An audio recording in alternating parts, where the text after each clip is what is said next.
At the time of possession, the seller promises that nothing will be registered against the title except... Hi, I'm Victoria Beauchamp. I'm Kasey Hacking. And let's talk real estate. Okay, so we're on section 5 of the offer to purchase, which is the seller's promises as to the title and ownership.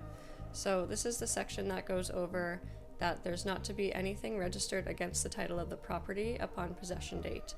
There are a few exceptions that we'll go over now. So the first one is any mortgage agreed to be assumed as a part of the purchase price. So the second one is any building or restriction use caveat that the property already complies with. The third one is any easement that is readily visible. So the fourth one's probably the most common, and this is a utility caveat that's protecting the right-of-way for a service. So this would be something like hydro. When you see Manitoba Hydro as a caveat on your title, that's what this is for.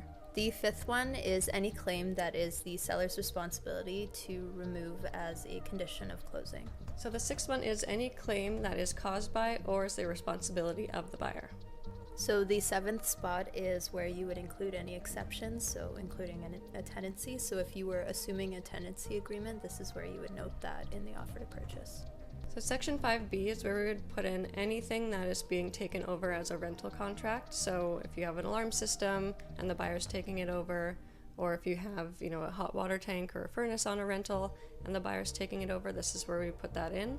And if they're not taking it over and they're wanting the seller to pay that out and have it, completely done by the time of possession, that should also be noted here. So, they're not taking over the rental contract and the buyer should be free and clear from that.